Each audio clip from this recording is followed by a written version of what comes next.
Hey everybody, this is Captain Frugal reporting for duty, giving you my weekly comic book review for November 1st, 2023.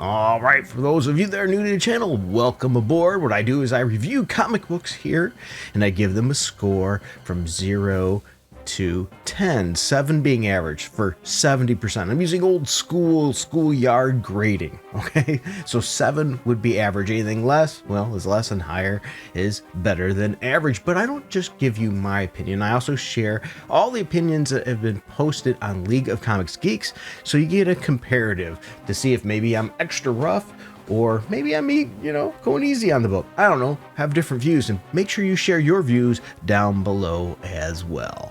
All right, with that said, let's jump right into it. This week is a bit of a sparse week. I didn't read a whole lot, and here's my notes there. There just wasn't a lot that interested me, and then what I did read, well, you're about to hear my thoughts on that. The first book I want to talk about is Supergirl Special number 1. Here, oh boy, I tell you, League of Comics Geeks had 114 out of 133 liked it. With a 3.8 average rating. I gave the book, though, a 6 out of 10. I thought it was less than that. It says, Girl interrupted. After joining the Superman family in their heroic efforts in Metropolis, Kara thought she had found her place in the world. But there's only room in town for one Supergirl, and Power Girl's sudden reappearance has made her redundant. And the writer is Markio Tamaki, and artist is Skylar Patridge. And,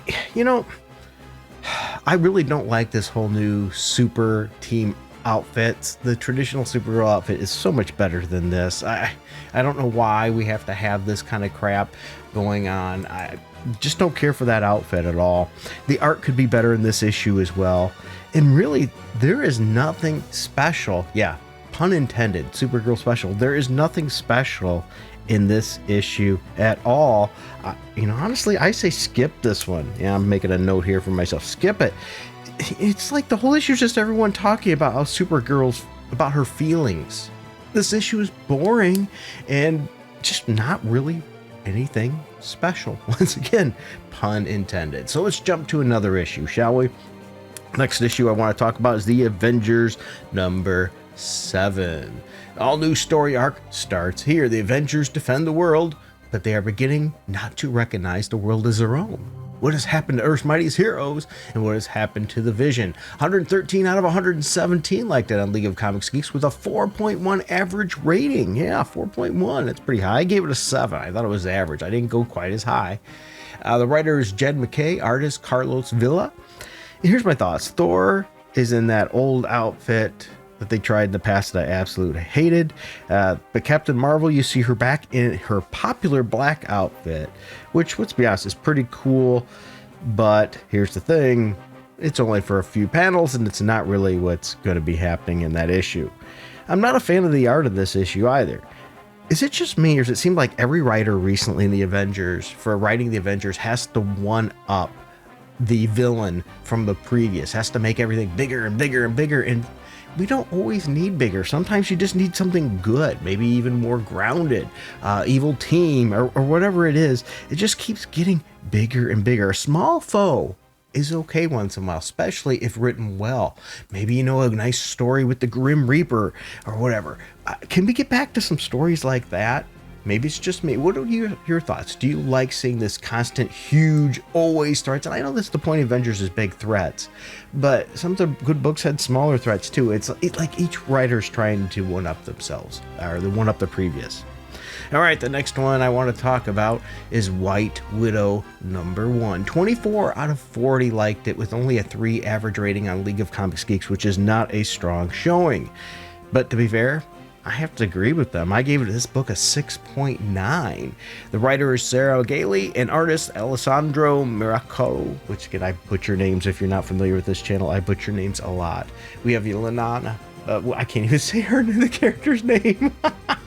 She's a rogue agent anyway. Shadow of the Black Widow. Yelena Belova, I can't believe I can't talk today, has been many things, but striking out as a hero in her own right is new to her. Now that she's finally free to choose her own path, who will she become?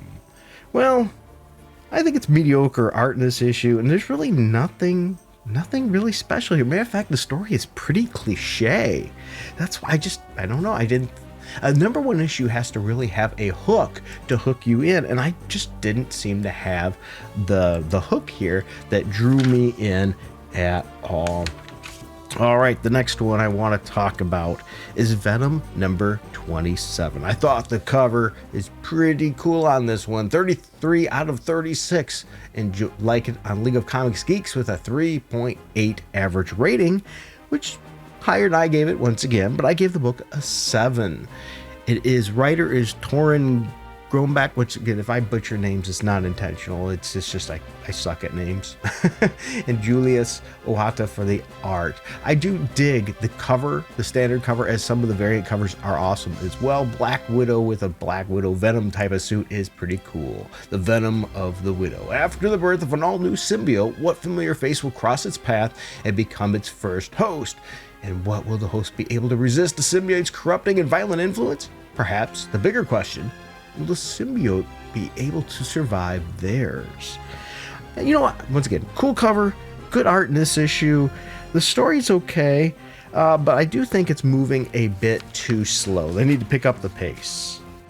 Hey guys, today's video is sponsored by My Wallet. Yeah, I'm not trying to push any kind of wallet or pimp any wallet out. What I mean is it's sponsored by my personal wallet and the cash that comes out of it to pay for these things. If you want to help with this, you can hit like, subscribe, that notification bell. Those are great ways to get started. But if you find yourself in a position where you can help the channel more, we have a Patreon and a subscribe star down below that you can click on those links. And for as little as $1 a month, you'll have special videos and things to just you, music that you can get. Or maybe if you wanted to, a one-time donation just to help out, we have a Streamlabs link down below. Or we also have, if you go to the Patreon shop, you could buy a song for like $3. I wish I could put them a little lower, but that's the minimum they allow for that. So there's lots of options. Sometimes you might even see an Amazon link. If you want to buy anything through Amazon, click on my link first, then go through there. That'll give me a couple pennies, possibly that way too as well. So there's lots of ways you can help out the channel, because without you, it would not be possible. So thank you, everybody. And let's get back to the video.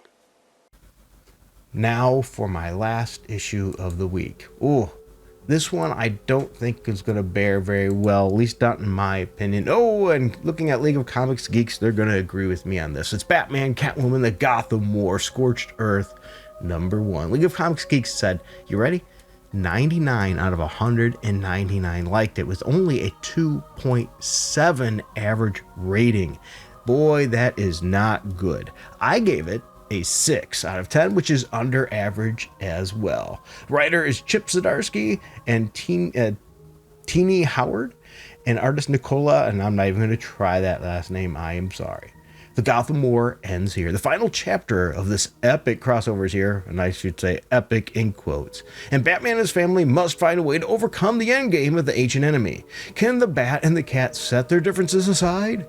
Is this the end of the Bat family? Lives change forever in this action-packed conclusion. So here's my thoughts. It had decent art, but it's far from great art. And on top of that, I'm going to give it some benefit. This may be why I give it a little higher score right here than what I was originally going to. We finally have a writer that shares what makes Tim Drake special. They show how effective he is because of how smart and how much of a tactician he is, as well as a good fighter. This is a much better depiction of how Tim Drake is, much better than he got in any of his most recent crappy comic book series that he had. Now, as I said, that was a glimmer of good in this, but let's be honest, Batman is not acting right in this issue, and they're clearly indicating something's there. They're showing that, but I think that should have ended with this story. They're dragging this out too far, and I think that's a misstep. The ending just wasn't great. It leaves it open for another story, whereas I think they really needed to wrap this one up, especially if they're reading public opinion here. It's not going well. Let's get this story over with and right the ship. But it looks like that ship's not going to get corrected anyway. They're not going to correct course. Instead, they're going to continue to go down the hole here. As I said, the ending just was not good. There's too many plots, really, without an end in this. Too many plots overhanging this series right now, of Batman in general. Not because this isn't series one-shot issue here. And on top of that, I still don't think that the way Bruce treated Jason Todd was really something Bruce would have done. He wouldn't have left it that way. That's my thoughts on it. I would like to know, what are your thoughts? Would Bruce have treated Jason Todd that way, or was it written too far out of character? Even though we know there's things going on with Batman that's influencing him, I still think that was going too far. All right, well, that's my thoughts. Thank you for watching today. I hope you share yours. Share a little kindness with somebody. We could all use it. And I hope you all have a blessed day. And until next time, keep it frugal.